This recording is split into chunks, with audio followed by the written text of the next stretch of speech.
Bonjour à tous, bonjour à toutes.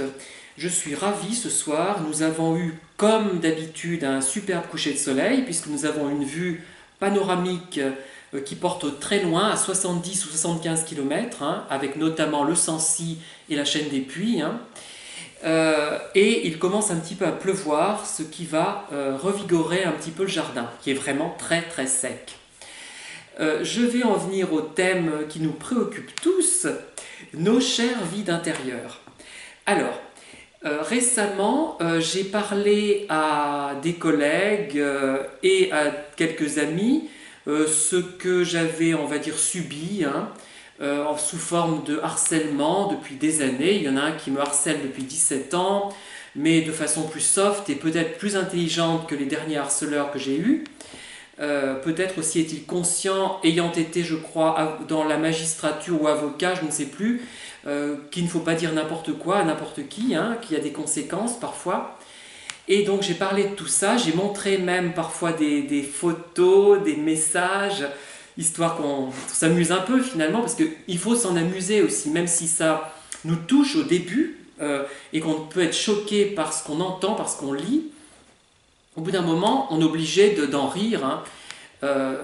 Et je leur ai expliqué que, alors je recevais des insultes régulièrement, parfois plusieurs fois par jour, des messages interminables que moi-même, qui pourtant aime écrire, n'aurais pas l'énergie d'écrire, et d'ailleurs que je ne lis pas jusqu'au bout, j'en lis 2 lignes en moyenne, pas davantage, et je le classe dans ma rubrique harceleur.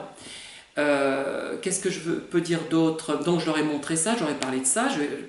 Alors, les conclusions ont été les suivantes. Il y a eu 2 principales remarques par rapport à ça. Alors, l'une personne m'a dit « Ah mais ces gens sont amoureux de toi, ils n'osent pas se l'avouer à eux-mêmes. » Et la deuxième personne a dit, enfin, le deuxième groupe de personnes, parce qu'en gros, il y a eu 2 types de réponses. Ces gens n'ont vraiment rien à faire. Alors voilà, ces 2 remarques montrent que les gens qui ne sont pas concernés par le problème des manipulateurs pervers, des vides intérieurs, ces gens ne comprennent pas la situation.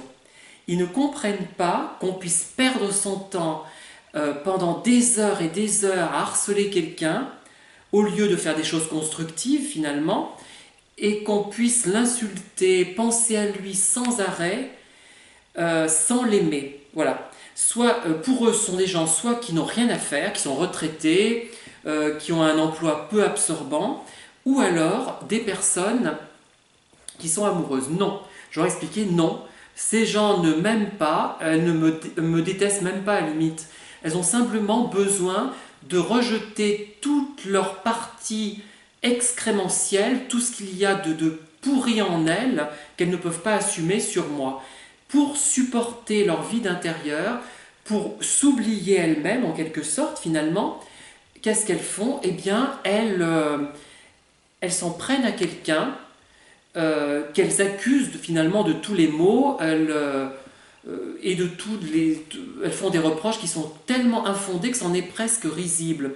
Moi, les seules choses qui m'ont agacé vraiment, c'est le caractère homophobe des propos. Alors là, c'est inacceptable, parce que ça s'adresse à une population globalement fragilisée qui essaie de s'en sortir, de s'extraire de son statut de discriminé, et on n'a pas le droit de faire ça, voilà.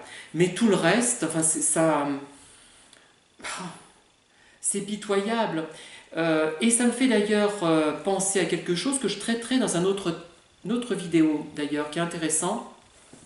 J'y ai pensé déjà hier, mais là ça me refait penser à ça, je vous en parlerai plus tard. Voilà, vous voyez, comme les gens qui ne comprennent pas le phénomène du vide intérieur attribuent l'attitude de ces personnes à des causes qui n'ont rien à voir avec la réalité. Donc ces gens ne nous aiment pas, on peut dire qu'ils nous détestent, mais même pas, parce qu'on n'existe pas en tant que personne. Ils nous détestent, mais comme... je sais pas, je ne peux même pas trouver d'exemple. Ces gens, ce n'est pas qu'ils ont du temps à perdre, c'est que pour survivre, ils sont obligés de faire ça. Ils sont obligés de trouver des victimes Et là, je suppose que les harceleurs que je peux avoir, que j'ai eus hein, par le passé et que j'ai encore maintenant, ils ont plusieurs victimes, j'imagine. Hein. Mais perdre leur temps à mettre des pouces à l'envers, à écrire des messages interminables que je ne lis pas, à m'insulter de façon plus concise parfois, ce qui fait quand c'est en deux lignes, je le lis, parce que c'est même si on n'a pas envie de le lire, ça nous tombe sous les yeux. Mais vraiment, quelle perte de temps, quelle activité stérile. Vous me direz que parler de ces gens-là, c'est aussi stérile. Mais là, j'en parle dans l'intérêt de ceux qui m'écoutent et qui ont besoin qu'on en parle de ce sujet pour parvenir à s'en sortir. C'est ça. Hein.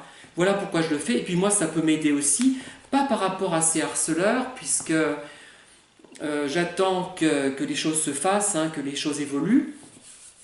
Mais globalement, le plus difficile, je crois, dans la perversion narcissique, puisque je reprends cette terminologie, c'est que les gens, les autres ne nous croient pas. Je reviens sans arrêt là-dessus, je radote, je le sais, je radote comme certains manipulateurs qui nous harcèlent toujours sur le même thème, qui n'ont aucune imagination, mais c'est vraiment fondamental pour moi. Et le jour où je crois que la majorité des personnes que je côtoie me disent « mais oui, tu as raison, tu as vécu quelque chose de pénible avec cette personne est manipulatrice, cette personne est néfaste, et je crois que je serai définitivement guéri et je n'aurai plus besoin du tout d'en parler. » Voilà, je vous dis à très bientôt et je vous souhaite une bonne soirée.